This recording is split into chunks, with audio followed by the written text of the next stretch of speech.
Hello friends, so I got a request for dragons and here we go. This is mask number 1. I actually made 2, but today we will be talking about the Warrior's Dragon mask. This is supposed to be looking like metal, of course, and it looks pretty cool. Now I'm always excited how you can transform a simple material like paper and glue into something awesome like this with very little money and just a little bit of patience. So I'll show you how to do this cool mask, and at the end of the video a little bit of troubleshooting, not too much for this one, but always a few pointers. So let's get going. Let's learn how to make metal. Alchemy? So the mask I'm using here we learned how to make in the basic mask video. This is mask number 1. You will also find a free pattern on my website for the shield armor. Website name is wickedaviary.com, and everything is there under DIY section. So transfer the pattern onto a cereal box type material, and I am using a poster board here from the dollar store because it is conveniently big. And of course, if you're using some fancy paper here, you are already done. Yay!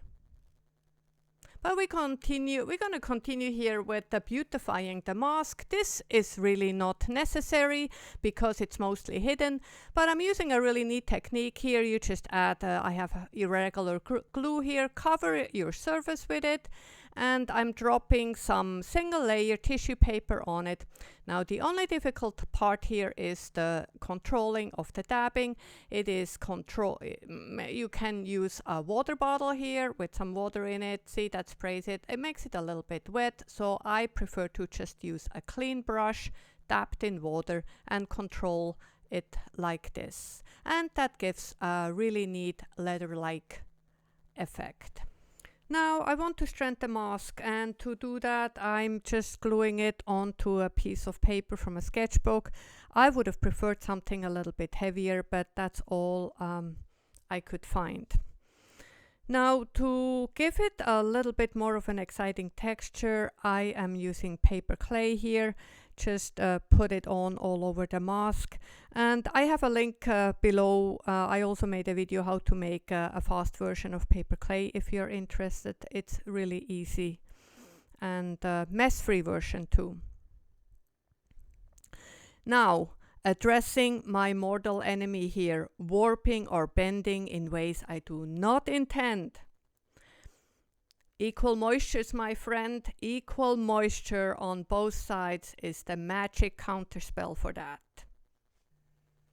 Now a little bit of fussing here because I want it as clean as possible. It will make cutting later on much easier. And then I couldn't really find anything exciting to press into it because my only excuse is I never really know where my adventure takes me here. I did not intend to use paper clay, so I had nothing really ready except this weird brooch I found. So I pressed this in it, and that's the result. And then I used just a knife to make some battle scars here, and yeah, I did not really wanted to break the cardboard. It would be easy to just have some metal pieces whacked away from it. And then we repeat the same steps on the second piece. And here you can see how easily the paper clay takes the imprint from the brooch. And to dry it, I just draped it over the mask I'm gonna put the armor piece on. Just make sure I have an aluminum foil between. I do not want it to stick together. And it dried very well. It did take over a day, but I just had it on the table, and this piece here I just had flat. It did warp a little bit, but it just gives it character, I think. And then cut it out, and here we go. The piece is looking really good. Now you could actually put it on like this, I guess, maybe. All right, and then my trusted black color. I usually paint everything matte black, and it just looks gorgeous, I think. And then I'm using silver here, so dry brushing. I just load up some paint and brush most of it off on a cloth and then onto the mask. And the raised detail, of course, takes on the mask, and this is looking really nice.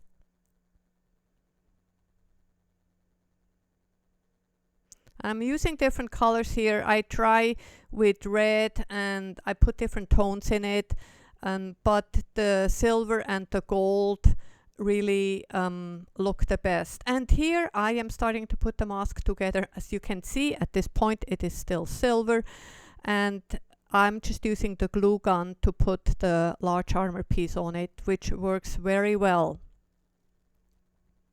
But for the smaller piece, because it is really kind of a flat piece on a ridge, it was really wobbly.